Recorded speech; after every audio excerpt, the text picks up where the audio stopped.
saludamos al abogado David Fajardo. Él es activista, es miembro de Yasunidos Guapondelic. Abogado Fajardo, le damos la bienvenida y le preguntamos inicialmente, ¿es la consulta popular una burla, como sostiene la Cámara de la Minería?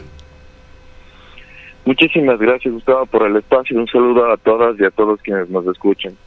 Yo, en realidad, para responder su pregunta, quisiera demostrar algo que Patricia Vargas, como presidenta de la Cámara de Minería de la SUAY, está negando, y es que efectivamente la campaña que está haciendo el sector minero, especialmente la Cámara de Minería, es esa: tratar de disminuir el efecto real que tiene la consulta popular y además el trasfondo histórico político que tiene este mecanismo de democracia directa. Permítame hacer una brevísima pausa antes de que usted desarrolle lo siguiente, porque hay un tema que Patricio Vargas lo señala. Dice que como Cámara, por ética, no van a participar en la campaña. La ética, él hace relación con la época de pandemia. Dice, no podemos desperdiciar recursos en algo que no sea, entendemos, el aportar quizá para la pandemia. Pero la Cámara de la Minería, entendemos, desde hace algo más de un mes inició ya una intensa campaña pro minera en contra de la consulta, campaña que, dicho sea de paso, no fue aceptada por algunos medios de comunicación. Lo que es una campaña en estricto sentido electoral, en el marco de un calendario establecido, en este caso para la consulta popular, pero por supuesto existen otros tipos de campañas, como esta insistencia que ha tenido la Cámara de Minería desmerecer el mismo logro de haber obtenido un proceso de consulta popular. Eso sin duda es una campaña política, sin duda una campaña igual con fines electorales, y por ahí vemos que ya quien está engañando en realidad. Luego está el tema de los resultados de la consulta que no tendrán efectos. Sobre esto, Gustavo, efectivamente se han construido dos discursos. El primer discurso es el discurso que viene, obviamente, del sector minero, en el que indican lo que ya escuchamos por parte de Patricio Vargas. Sin embargo, yo invito a la gente que nos está escuchando.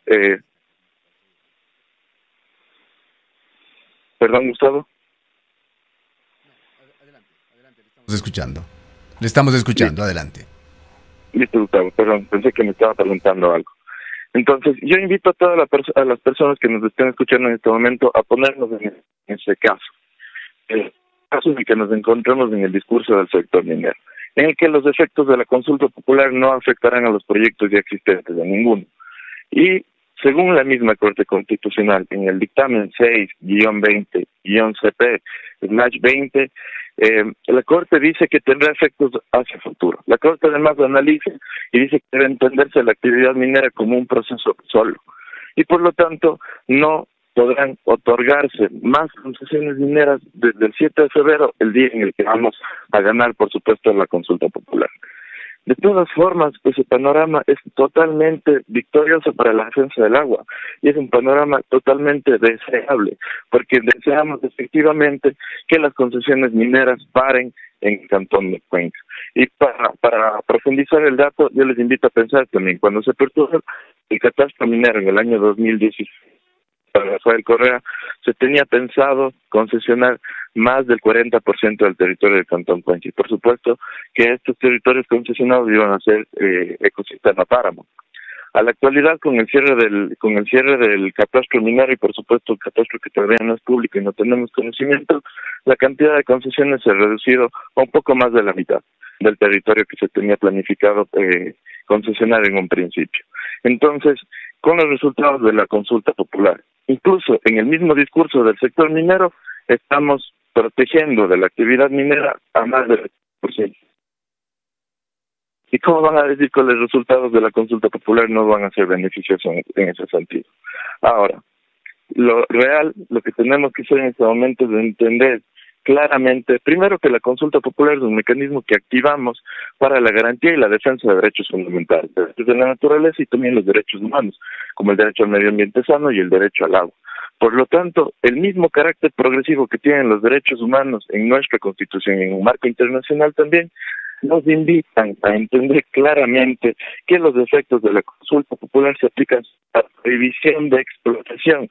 Y en eso tenemos que tener claros los efectos que no son retroactivos. Es decir, aquellos proyectos que ya se encuentren en fase de explotación, como el proyecto Río Blanco, no se verán afectados por los efectos de la consulta popular. Entendemos, aceptamos y respetamos esa decisión de la Corte Constitucional, a pesar de que no la compartimos en estricto sentido, por supuesto. Pero aquellos proyectos que se encuentren en fases anteriores, como fase de exploración avanzada, como es el caso del proyecto de Loma Larga, obviamente se verán afectados por los resultados de la consulta popular.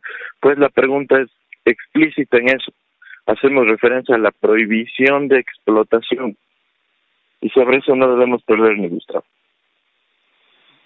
Así lo entendemos. En todo caso, el punto de vista de Patricio Vargas, presidente de la Cámara de la Minería, es que se está engañando a la ciudadanía, que la consulta no va a incidir en los proyectos que están en marcha ni en las áreas ya concesionadas. Un tema que en el peor de los casos tendrá que ser dirimido quizá por la propia Corte Constitucional si es que llegan a presentarse acciones constitucionales al respecto. Ahora, volveremos sobre el tema de la consulta de Cuenca, abogado Fajardo, pero quisiera también resaltar otro hecho. La Corte Constitucional hace muy pocos días admitió a trámite otra acción extraordinaria de protección planteada por el colectivo Yasunidos, esta relacionada con la negativa de organismos electorales de llevar a cabo la propuesta de consulta popular para el Yasuní. Nos parece que es ya una década de esto. El Tribunal de Admisión ha resuelto tramitar el pedido porque el colectivo Yasunidos denunció presuntas violaciones a los derechos constitucionales en una sentencia que emitió entonces el Tribunal Contencioso Electoral. Bien, vale la pena un comentario sobre este tema. Efectivamente, Gustavo, esa noticia también la recibimos con muchísimo gozo. Usted como periodista debe estar tan al tanto de que esta es una lucha larguísima. De hecho, la lucha por la defensa del Yasuní no se reduce al tiempo en que hemos venido planteando la consulta popular por el Yasuní, ni el proyecto del Yasuní bajo tierra, cuando fue asumido incluso por el gobierno de Rafael Correa. La lucha por el Yasuní es una lucha que la hemos recibido como un legado de generaciones anteriores por la importancia que tiene este territorio. Estamos hablando que el Yasuní es el área más biodiversa del planeta y además ahí se encuentran los pueblos en aislamiento, los Tagueri y Taramenán, pueblos que evidentemente rechazan con contundencia cualquier contacto y cualquier tipo de influencia por parte de la civilización occidental, y obviamente también rechazan los impactos que generan actividades que sostienen a nuestro modelo civilizatorio. De hecho, es muy preocupante ya que este año, como nunca, se han logrado evidenciar una serie de contactos de los pueblos en aislamiento con comunidades guaraní. Y eso es bastante preocupante porque es algo que no suele suceder de manera común. Es decir, los pueblos, obviamente, al ser pueblos en aislamiento, se mantienen fuera de todo contacto, incluso de los pueblos originarios que habitan en la zona del Yasuní y sus alrededores. Sin embargo, por la presión que ejercen las actividades extractivas petroleras, ya dentro del mismo Parque Nacional Yasuní e incluso dentro de la zona intangible de los pueblos en aislamiento, acompañado de otras actividades que se decantan, ¿no?, de la misma actividad extractiva, como por ejemplo la cacería ilegal, también está aperturas de vías y la explotación ilegal de madera. Estos pueblos en aislamiento han llegado a contactarse con los pueblos originarios guaraní, por ejemplo, que cohabitan en sus territorios, en sus ecosistemas, como una muestra del peligro que están corriendo dadas las actividades extractivas. Algo muy importante también, sí. Abogado Fajardo, es el tema que tanto esta decisión de la Corte Constitucional de acoger y analizar nuevamente esta demanda, así como la consulta de Cuenca, tiene mucha relación con un principio constitucional que se vino a menos en Ecuador, el de la consulta previa, que podría haberse fortalecido. Totalmente, Gustavo. Y aquí es excelente lo que usted trae a colación. De hecho, debemos entender a la consulta popular como un remedio ante las omisiones que el gobierno central, por supuesto, ha incurrido en no consultar a los pueblos. ante la consulta previa, libre e informada, el no consultar a las comunidades de manera general y a la población en general mediante la consulta ambiental que claramente establece la Constitución en el artículo 398 y que su aplicación y su ejercicio debe ser inmediato. Y eso pues se ha obviado, y frente a eso es que planteamos las consultas populares como una especie de paliativo a esas vulneraciones que de por sí el gobierno central, cediendo a intereses extractivos y en mercados globales, pues ha incluido. Eso es muy importante. Volviendo al tema de los efectos solamente a futuro de la consulta popular del agua y la minería que se dará el 7 de febrero, si es que no se postergan las elecciones. Escuchemos, antes de volver con usted, al concejal Javier Barrera, quien se refirió en una entrevista con este medio de comunicación a este aspecto de la consulta. Este es el más claro ejemplo que cuando autoridades y ciudadanía nos unimos por un objetivo común, los resultados son positivos. El Consejo Cantonal, escuchando varias voces, una de las principales del Cabildo por el Agua, generó el expediente correspondiente y las gestiones, tanto con Corte Constitucional como con Consejo Nacional Electoral, para que se cumpla un objetivo de la ciudadanía, y es consultarle al soberano mediante, de manera libre y democrática, pueda ejercer su derecho al voto. Estas gestiones han sido positivas porque es importante que estos datos conozca la ciudadanía. La consulta popular tiene un presupuesto referencial 10 veces menor al que nos hubiera tocado pagar como municipio de Cuenca si es que no lo hacíamos conjuntamente con las elecciones de febrero de 2021. Han sido muy positivas las gestiones que se han realizado de parte de todos los actores. Ahora, lo que corresponde, Gustavo, nosotros habíamos planteado 3 etapas, ¿no? La primera etapa era construir el expediente, el dictamen favorable, la coordinación con el Consejo Nacional Electoral. Esa es la primera etapa. La segunda etapa viene ya el proceso propio de la elección, y aquí hay que cumplir el cronograma establecido por el Consejo Nacional Electoral.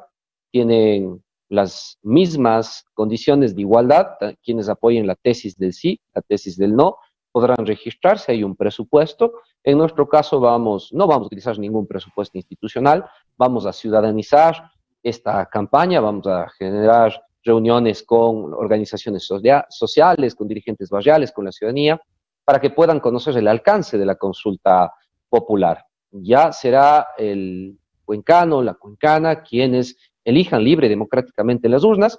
Esta es la segunda etapa. Ahí concluye la segunda etapa, Gustavo, con la proclamación de los resultados oficiales. Toda vez que se proclamen estos resultados oficiales, viene la tercera etapa, y es para nuestro criterio. Esperamos que gane el sí en la consulta. No podemos anticiparnos, hay que ser respetuosos del proceso electoral. En el caso de que ganara el sí, viene la tercera etapa, y es que no se argumenten leguleyadas, no se intente interpretar de manera antojadiza el mandato del pueblo. Nosotros haremos cumplir ese mandato, ya sea por el sí o por el no, haremos cumplir ese mandato, y para nuestro criterio, de lo que hemos escuchado, de lo que hemos ya gestionado y hablado con muchos sectores, esperamos que gane el sí, tendremos que hacer cumplir ese mandato. Recuerde usted que nosotros fuimos claros en la pregunta y en todos el expediente administrativo. Hablamos desde la fase de explotación, Gustavo, porque conocíamos que ya había iniciado una fase en los proyectos que actualmente están en la provincia de Azuay. Hemos recibido amenazas, Gustavo, sí, no amenazas de violencia, sino amenazas en el sentido de que con nuestro patrimonio, los concejales del alcalde, pagaremos en el caso de que la consulta sea positiva. Fíjese usted, no tenemos ningún temor a este tipo de amenazas que son traídas de los cabellos. Por eso nosotros estaremos vigilantes a que el voto popular se cumpla y no aceptaremos interpretaciones antojadizas ni leguleyadas para que no se cumpla con el mandato popular. En eso estamos clarísimos. Nosotros defendemos una tesis, no estamos en contra de absolutamente nadie, defendemos una tesis y creemos que mayoritariamente esta tesis será ratificada en las urnas en febrero de 2020. Volvemos con el abogado Fajardo. Como usted escucha, luego de una actitud de larga data de muchos devaneos que se dieron aquí en las administraciones de turno del municipio y también en el interior de Tapa, nos referimos a este periodo de esta última década, incluyendo parte de la alcaldía actual. Esta actuación bastante tibia del municipio ha cambiado. Por fin el tema de la protección de las fuentes de agua en balance con la minería se ha convertido en una política pública bastante clara por parte del Cantón Cuenca, e institucionalmente se la defiende. Así es, Gustavo.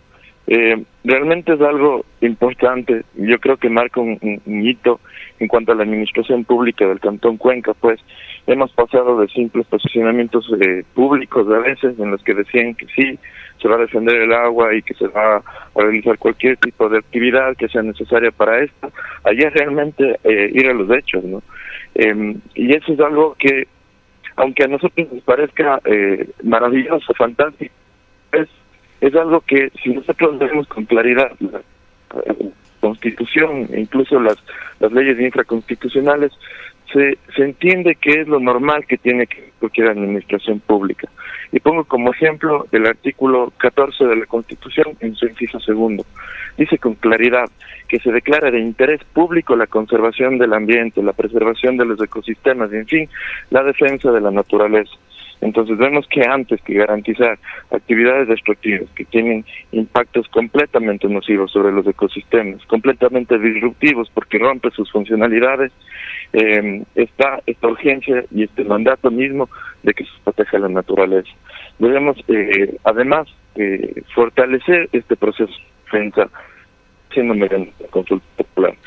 Posteriormente debemos pasar a políticas públicas de conservación de ecosistemas, cosa que de hecho ya se está trabajando también en el municipio con la declaración de áreas de conservación y uso sostenible, que son pues declaración de territorios destinados para la conservación debido a los servicios y a las funciones ecosistémicas que estos prestan, y especialmente los páramos. Acá en Cuenca tenemos la urgencia y tenemos también la responsabilidad mundial de proteger los páramos que existen en el territorio del cantón. Los páramos son ecosistemas extremadamente necesarios, y más aún cuando nos leemos dentro de un contexto de crisis ecológica global y en un contexto de... Gustavo. Bien, entonces, queremos agradecerle mucho por su presencia al abogado David Fajardo, activista y miembro de IAS Unidos Guapondélic, la consulta popular. Si es que se resuelven los problemas del Tribunal Contencioso Electoral y el Consejo Nacional Electoral y la Corte Constitucional actúa con tiempo o a tiempo, se realizará el 7 de febrero en el Cantón Cuenca. En el Ecaustro, desde hace 20 años, trabajamos día a día para generar la energía que tú necesitas. Hoy, renovamos nuestro compromiso de servir a la región y al país, generando desarrollo con conciencia y conservación ambiental y siempre mirando al futuro. El Ecaustro es